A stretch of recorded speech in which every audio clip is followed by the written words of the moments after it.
Hello and welcome back to Seaside Garage and Flamingo, the Twingo Bingo project.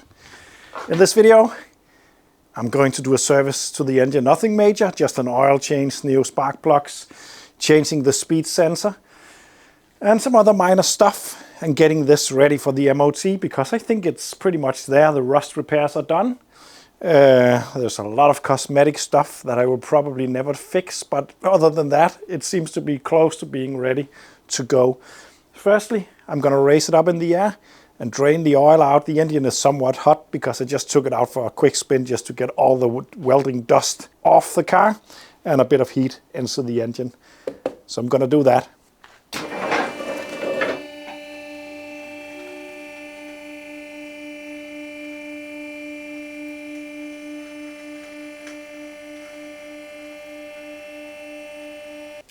The first oil change on a new-to-me car is always interesting because you get to know how the car is built, and yeah, there's just so much difference in how the layout is.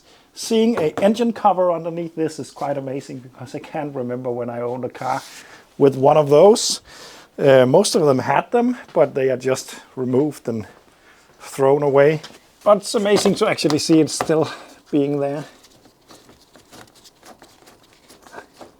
It's missing a chunk back here though, but it's still there. There we go. Maybe not the prettiest oil pan in the world, but it's there. It's not holed just yet. I'm gonna rip out that drain plug and let it drain.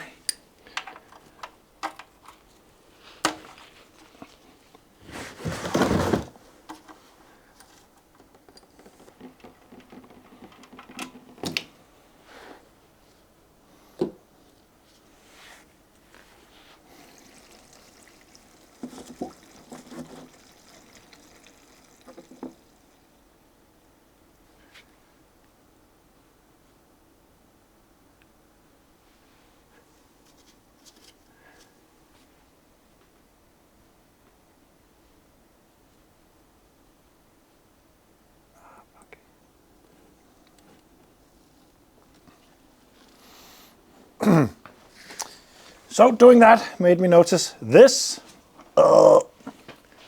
There's a broken rubber gator and also what looks to be quite worn outer drive shaft.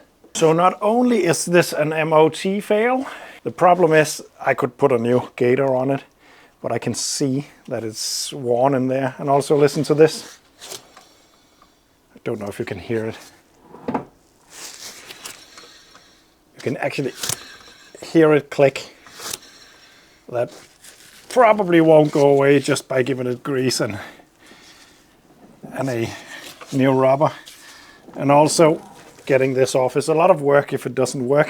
There is a type that can be glued together, but it's actually a bit expensive considering how bad they actually are. And a new drive shaft for this is luckily not that expensive, so I think I'm gonna buy a new one. It's a bit of a bummer because I was hoping to go to the MOT tomorrow, but nope. So I just decided to order up a new drive shaft because no way I will be able to save that one. And I cannot just change the outer part of it. This is a very old school design.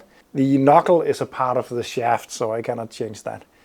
So ignoring that for now, and focusing on the other stuff on this one, which is the oil change currently, and the oil filter, which is right there. I'm going to remove that also, and fill in some fresh oil. And after that, I will see if I can get to that speedometer thing in there. With the oil now fully drained, I'm going to install a new drain plug.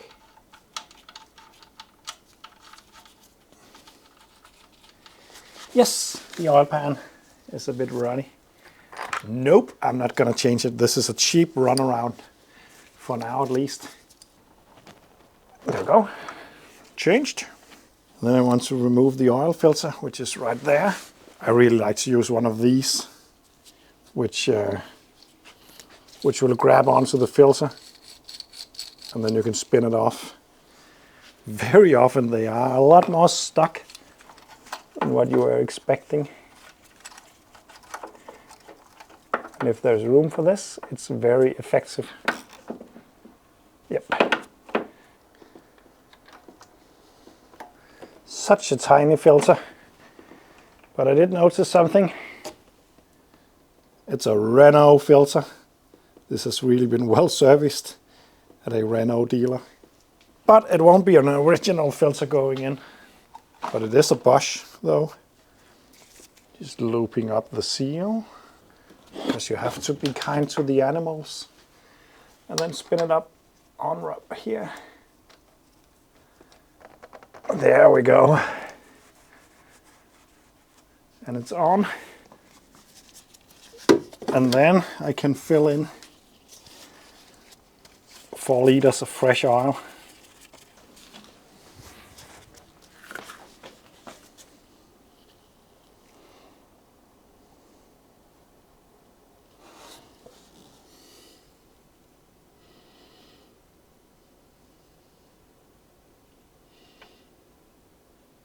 Is it running out?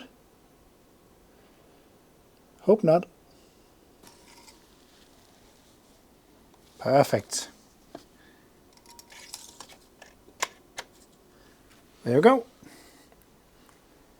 Now I need to locate that speed sensor so I can change that.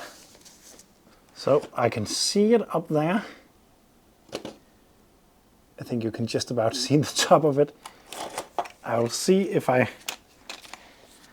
probably not gonna be a very detailed part this because it's not easy to film. The connector is slightly broken. The hold down is not there anymore, it looks like. Supposed to be able to pop it out.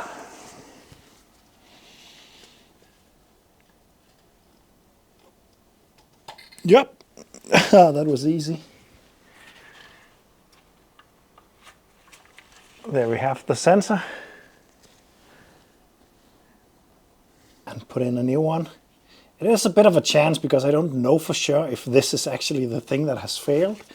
Could also be the wiring, of course. But as mentioned, it seems to work to begin with, and as soon as the engine just get a little bit of temperature in, it stops working. That seems to imply that some kind of that the resistance becomes bigger when this heats up. But also it could be the wires. But it's a very cheap thing, this. So I am willing to take the chance on that one. Just gonna fit the new one in. There we go. I think I got it in. So let's just test if it works. Funnily enough, it did not work when I drove it in and out of the garage, and even though the engine was cold. So maybe the problem has gotten worse or something else. But let's just try to start up the engine. And then I'm going to put it in gear and release the clutch slowly. 0 kilometers. Oh yeah, that works. 28 kilometers per hour. That's second gear, I guess. Nice. Time will tell if it continues to work when the engine heats up. But just the fact that it works now and it didn't before, just a couple of minutes ago, it tells me that it's probably fixed. We'll have to see.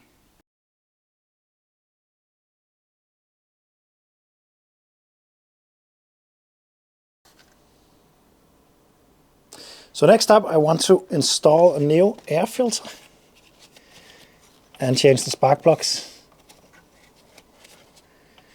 There we go, that's off. There we go.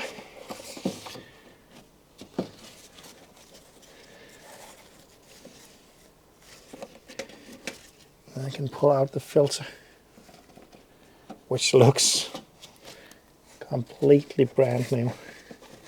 It's well serviced, this car, that's for sure. I wonder if I can get this out somehow. Yeah. Decently clean filter, but I bought a new one, so I'm going to fit that.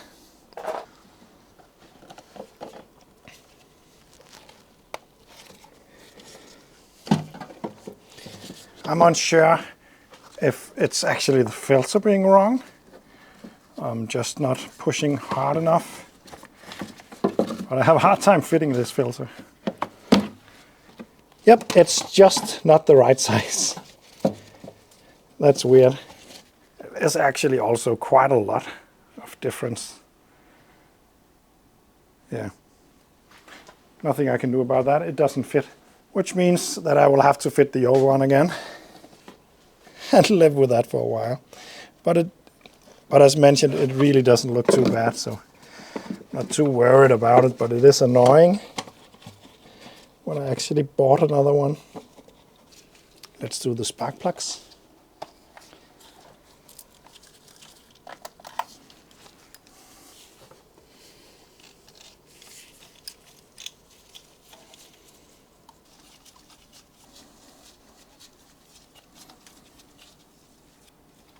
There we go.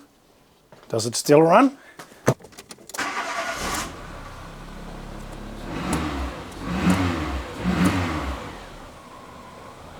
Oh, much better. I had a bit of a misfire before. I actually noticed one of the wires weren't clicked all the way down. So the misfire was probably from that. What I'm going to do next is just to fit all the interior bits that is lying all over the floor. I will do that off camera. I just remembered something. The drive shaft gaiter that is broken is actually just an advisory at the MOT. That means that I can actually get this through the MOT if nothing else that is considered serious pops up. If something serious, like a blown bulb, for instance, is there, then it will fail on both of the things, and both of the things needs to be fixed before it will be approved. But if everything else is all right, that broken gaiter is not going to be a fail. It's going to be a, you need to get this fixed, but you don't have to go back and show that you actually fixed it. I'm going to fix it anyway. I already ordered a new drive shaft because it's going to be noisy at one point. That's for sure. There's no saving that. I could maybe put in some grease and a new gaiter and then live with it for a little bit longer, but it will fail soon. And it's just not worth the hassle. So I'm going to change that. But my plan to MOT this car is not off the table just yet.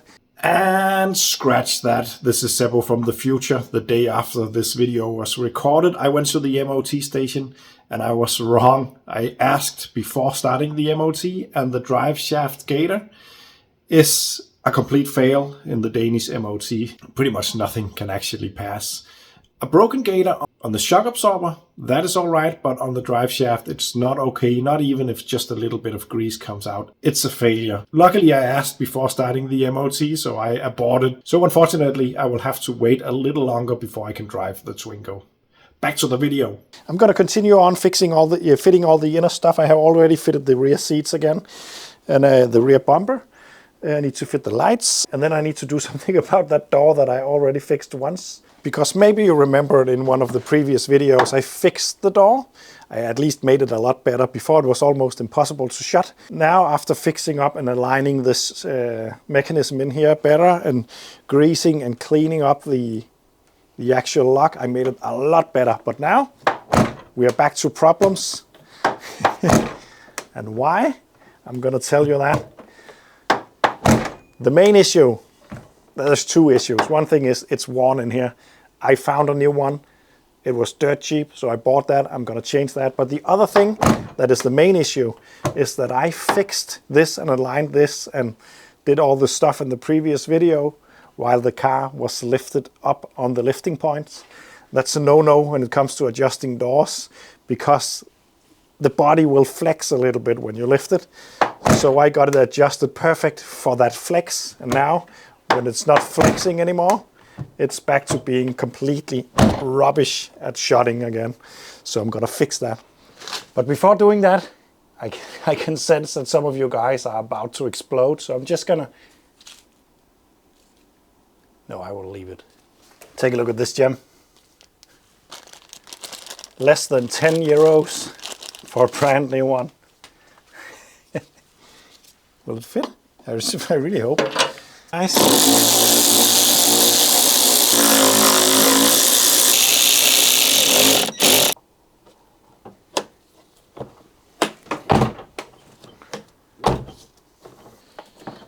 On normal closing conditions, it is closing fairly well. But if I want to shut it quick, it worked. Slamming it, yeah, as you can see, it can still fail if I shut it too quickly. It's gotta be down to the mechanism being too slow still. Maybe I could clean it up even better by removing it. I don't think it will be better right now, at least. So I think I can try to fit this door card now. And I found original clips for it, because some of them are missing. Actually just one. The rest of them just needs to be clicked back on. So let's try that.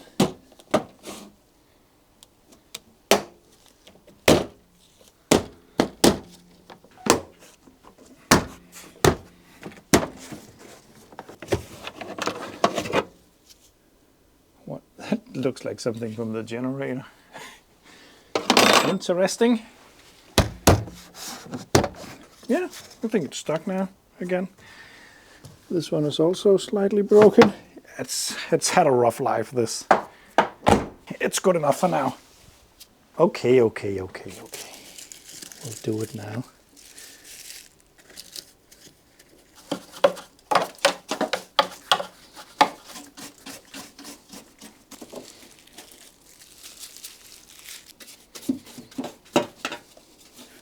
That's better. Then you can sleep at night, my dear friends. I think this is it.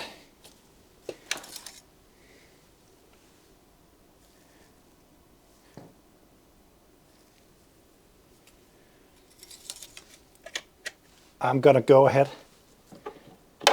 It's late now, but tomorrow morning I'm gonna go to the MOT, and hopefully this will pass with the advisory of the broken dust shield for the drive shaft. And wish me luck. And hopefully the next video will be this with number plates and this getting a new drive shaft. Hopefully, we'll see about that. But there's also the possibility that he finds some massive rust somewhere that I didn't notice. It's definitely a possibility. We're just gonna have to see. You never know with these kinds of projects. But it's been fun so far. But I gotta say, my paintwork for the rear wheel arches fits the rest of it pretty well. Thanks for watching. Don't forget you can support me. There's a Patreon link down below. Support from that place is pretty much what keeps me going. Thanks for watching, and see you in the next one.